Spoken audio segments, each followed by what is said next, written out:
This evening, GAU president concerned over calls for his resignation. High court order leads to a showdown at NBS. One boy injured after being stabbed over a cell phone. In the region, in Jamaica, murder rate reaches record numbers. And internationally, the U.S. government is back in operation for now.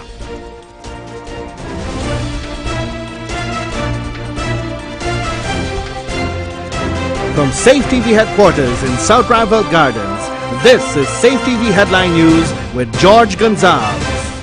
Today is Tuesday, January the 23rd, 2018, and this edition of Headline News is now being streamed live on our YouTube channel. Thank you for joining us.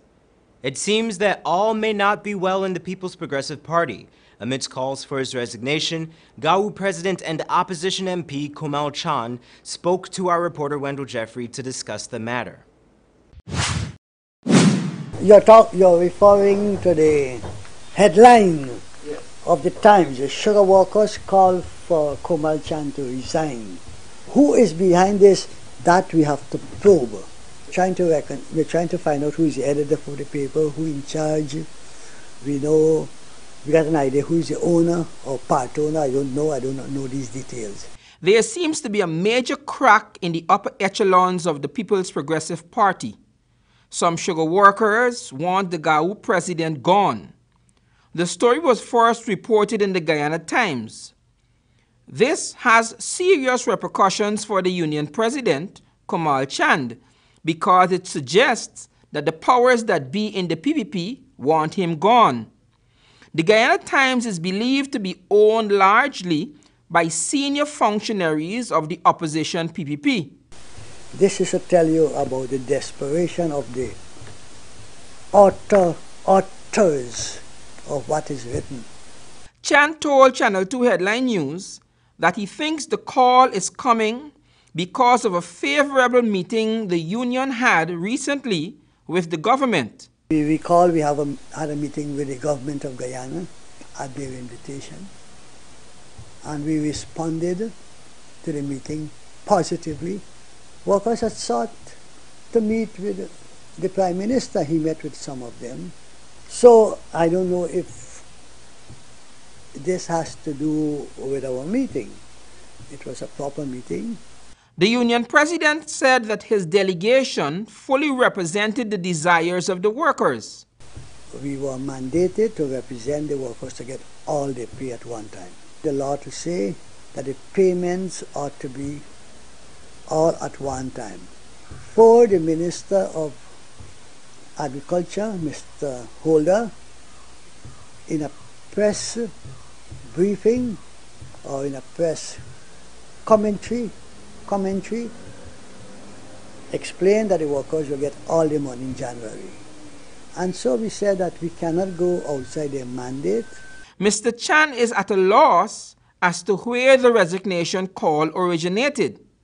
He said that it is like, damn if you do, damn if you don't.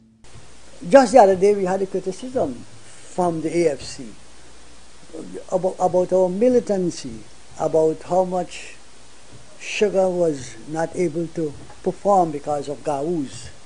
So now you have the opposite, that we are not fighting enough. The embattled long-time union leader said that the prominence of the article is also a suspect. We have to probe who is the authors, and the fact it was done with an intention. And when you only have to look at the prominence it took in the Times paper. Mr. Chan said that he thinks he was set up by the Times newspaper. There is a journalist who talked to me last evening. His name is Samuel Suknanan, and asked me about the payment and our position, and I explained everything. But nothing of the sort that I explained to him was carried in the paper. Chan said the newspaper misquoted him. In fact, they quoted me, which I didn't give a comment on. You attributed something to me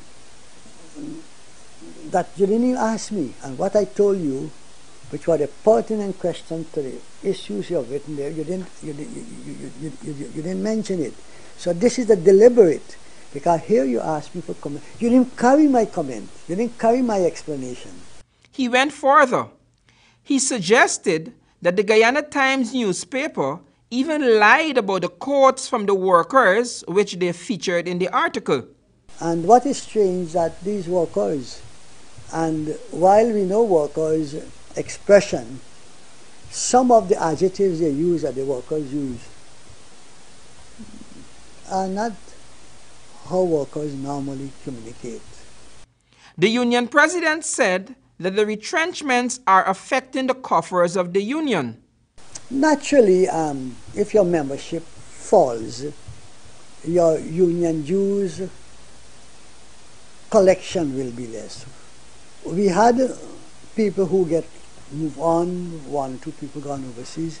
We haven't replaced them because it fits in with the fact that our workload is becoming less. As the GAU union president wrapped up the interview with Channel 2 Headline News, he had some very harsh words for the Guyana Times newspaper.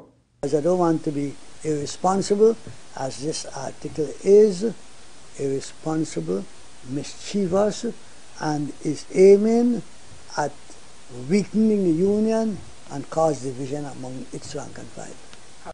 As I was leaving, the union president asked me a favor. It's good if you could help me probe to know, why they want to get rid of me. For Channel 2 Headline News, I am Wendell Jeffrey. Thanks, Wendell. Authorities are currently investigating the cause of a fire that left 4 homeless in Unity Village. According to reports, the fire started at about 6:45 p.m. yesterday and completely destroyed the 2-story wooden structure. At the time of the fire, a boy and a girl ages 2 and 6 were home alone as their parents were at a nearby shop. As the fire erupted in the house, the children were rescued by neighbors without receiving injuries. Unfortunately, firefighters were not able to stop the blaze in time to save the house. Family members speculate that the fire may have been caused deliberately.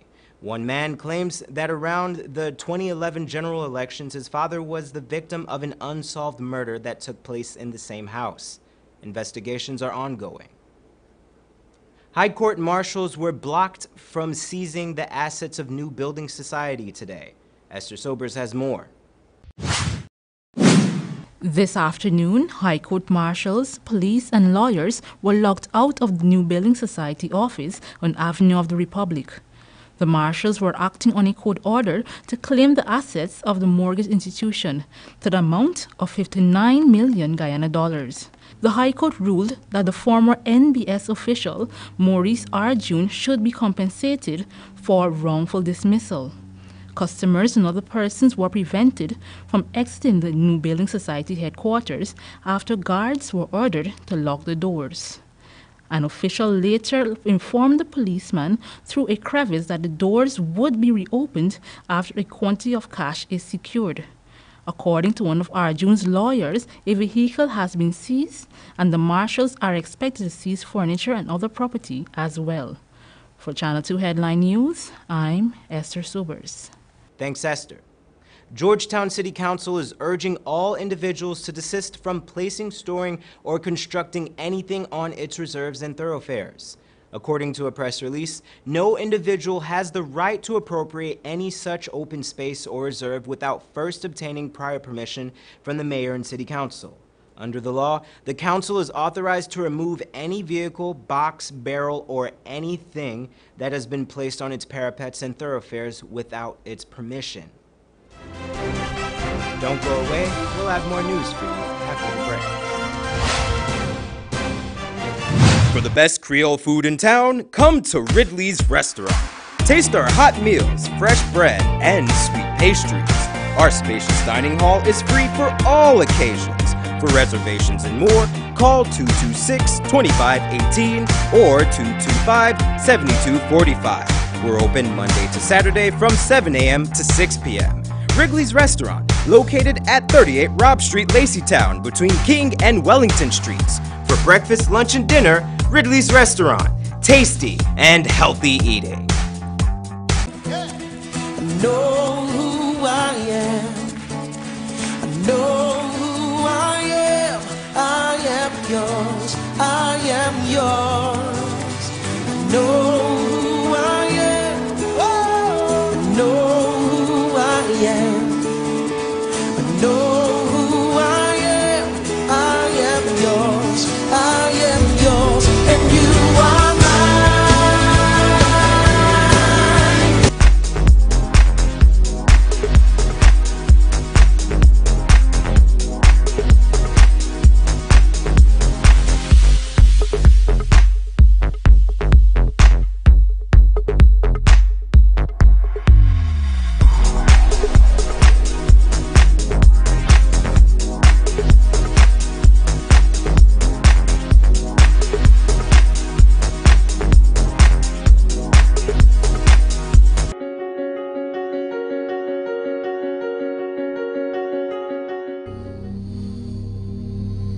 This place is really hot. What's wrong with your AC? It's not working. Well, we wouldn't be able to continue this meeting anymore because this place is extremely hot. Wait, please don't go. Here's a company you can call to get your AC fixed. Action Cool. Honey, what's for dinner? I had a hard day. I'm sorry you had a hard day, but guess what, babes? I didn't cook today because the stove is not working. Having trouble at home or at the office? Then call the professionals at Action Cool. Our fully trained technical team have the skills and experience in repairs of all air-conditioned units, refrigerators, gas stoves, washing machines, and a whole lot more. For further information, visit us at 86 Hill and Princess Street, Mandela Avenue, Georgetown, or call us on telephone number 225-7867.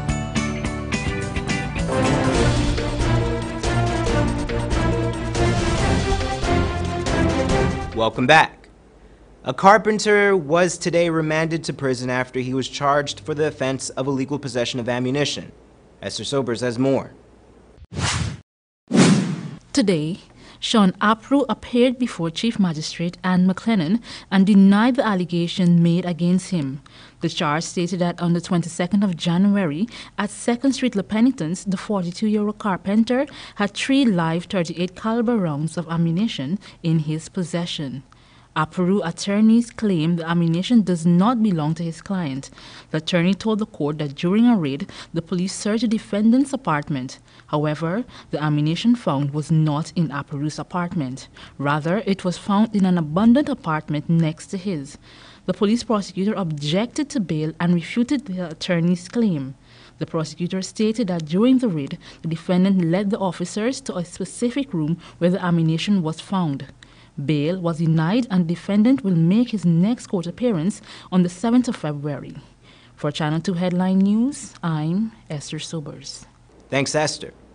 A 50-year-old grocer and his 46-year-old spouse are currently being treated at the West Demerara Regional Hospital following a robbery last night at their business at Sisters Village, West Bank, Demerara. The violent robbery was allegedly committed by 4 masked men who are armed with knives and cutlasses. Prompt action by the police resulted in the apprehension of a male who fits the description of one of the suspects. The suspect, who resides on the west bank of Demerara, was held with a knife in close proximity of the robbery scene. An investigation revealed that the victims were in the process of closing their business when the suspects pounced and demanded cash and other valuables. Not satisfied with what they got, the suspects inflicted several stab and chop wounds on the victims before fleeing the scene. A small amount of cash and a quantity of items were carted off. The condition of the victims is said to be stable. Investigations are ongoing. A schoolyard fight over a cell phone ended in a stabbing. Esther Sobers tells us more. Police are now investigating an incident which resulted in a 15-year-old student attached to the Mercy Wings Vocational School, South Sophia, Georgetown, being stabbed by another teenager on Monday afternoon. According to reports, the incident occurred 12:30 hours in the school compound. A 15-year-old student of D. Field Sophia and a 17-year-old suspect of North Mucker, East Bank, Demerara, were allegedly fighting over a cell phone which the suspect accused the victim of stealing. The suspect reportedly drew a knife and stabbed the 15-year-old once to his right side abdomen. The injured teen was taken to the Georgetown Public Hospital and was subsequently admitted to the intensive care unit. The 17-year-old was subsequently arrested and is presently in custody. Investigations are ongoing. Reporting for Channel 2 Headline News, I'm Esther Sobers. Thanks, Esther. An allegedly inebriated farmer of Maikoni, East Coast Demerara, met his demise yesterday after a vehicle he was reportedly not given permission to drive crashed into a utility pole. Carl Richmond, a father of 5, was pronounced dead on arrival at the Maikoni Cottage Hospital, and the body is currently at the Likens morgue awaiting a post-mortem. Enquiries disclosed that shortly before 3 p.m. yesterday, the owner of motorcar HC6694, who resides at Republic Park, East Coast Demerara, stopped to rest at Richmond's home. At the time of the issue, the deceased was reportedly highly intoxicated after continuing to celebrate his reputed wife's birth anniversary, which was the previous day. Unbeknownst to the owner, the deceased, who is not the holder of a driver's license, went for a drive south along Chance Access Road in Maikoni when he lost control and collided with a lantern post west of the road.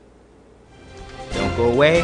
Join us after the break where we take a look at Guyana, the region, and beyond.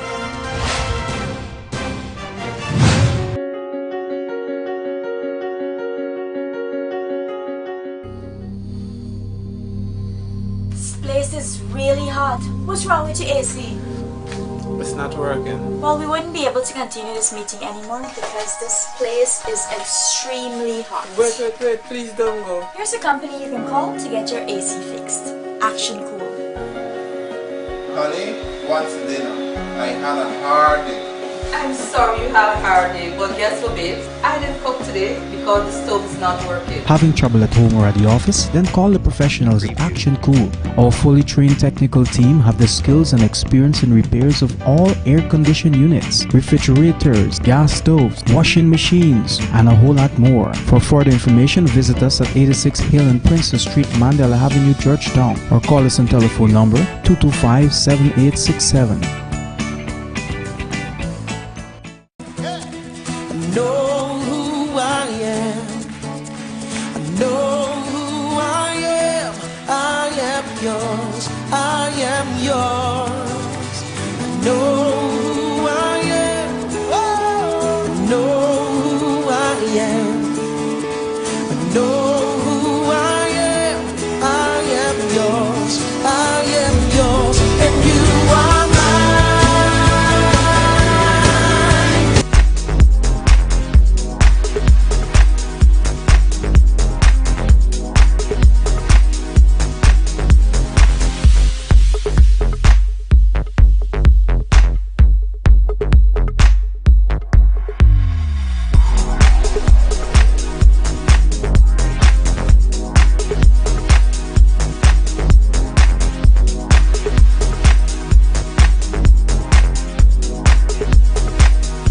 For the best Creole food in town, come to Ridley's Restaurant.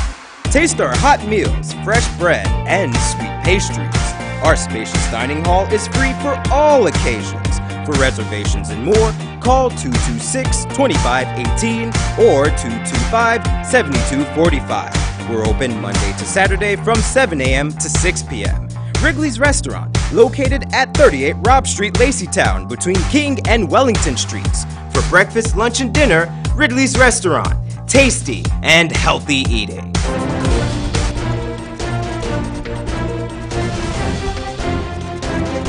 Welcome back.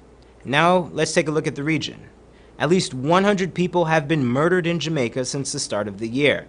They are dying at a rate of 5 per day as the bloodletting from 2017 has continued into the first 3 weeks of 2018.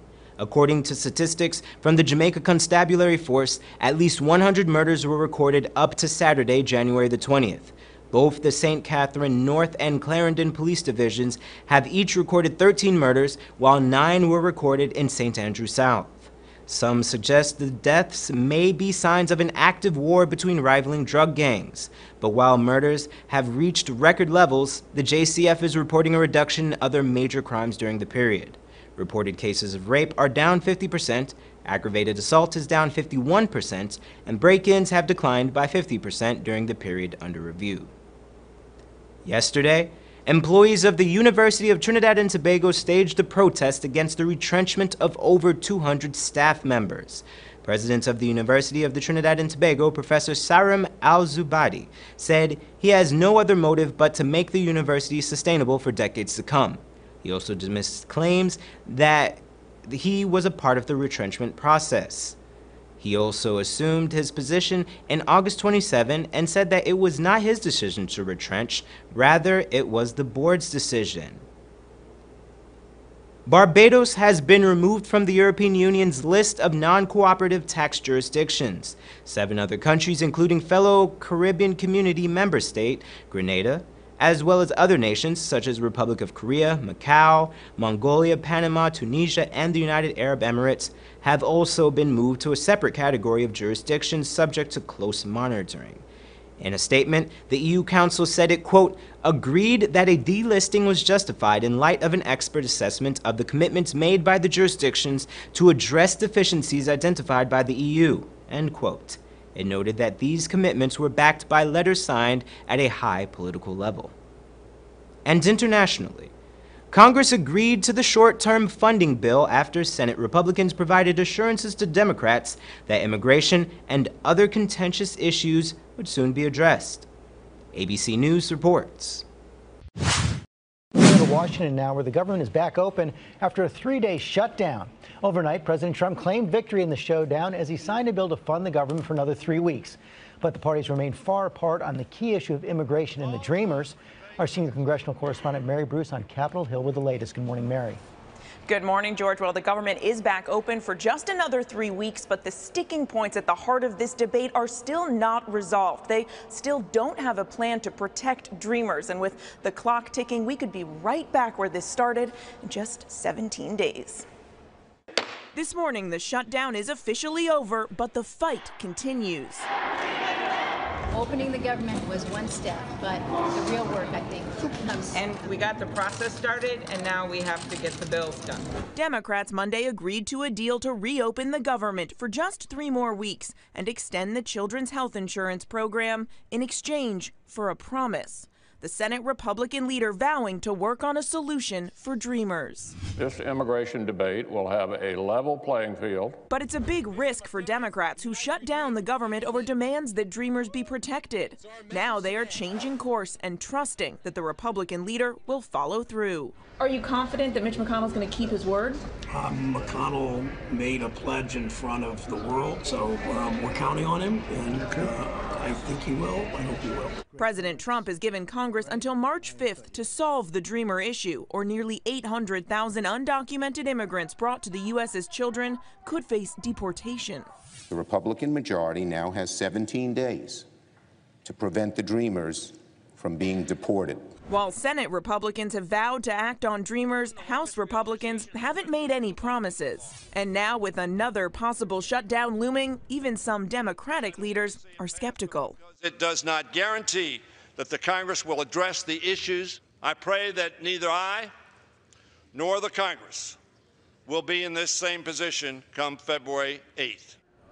Now, going forward, the bipartisan group of senators who helped hammer out this deal are going to continue their talks. This is a new group. They haven't worked together much before, and apparently they're quite a chatty group, too. We're told that during these meetings, they would actually pass around a Native American talking stick to help maintain some semblance of order as the group grew, and that didn't cut it well. They just went to tossing around a basketball. Apparently, that's now what it takes to get something done here on the Hill. It did work. They're claiming victory, but Senator Schumer, the Democratic leader, facing quite a backlash, Mary, and I noticed that just about all the Democrats who are looking to run for president next time around voted no on this deal.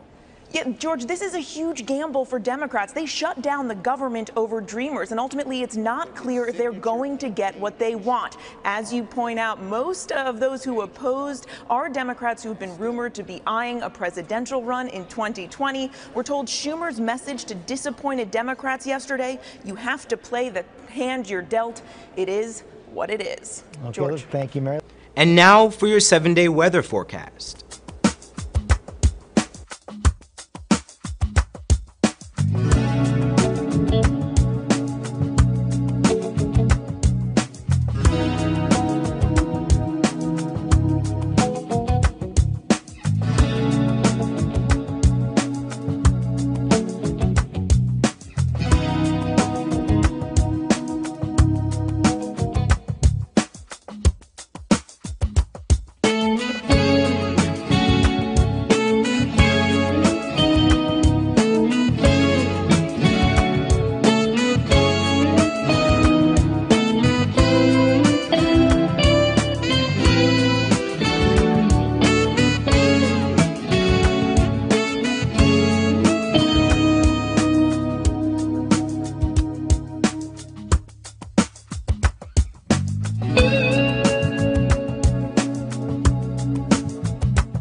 Here's today's bridge retraction schedule and foreign currency exchange rates.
And that's Channel 2 Headline News for this Tuesday evening. As we take our leave, we invite you to find Channel 2 Headline News on Facebook and YouTube.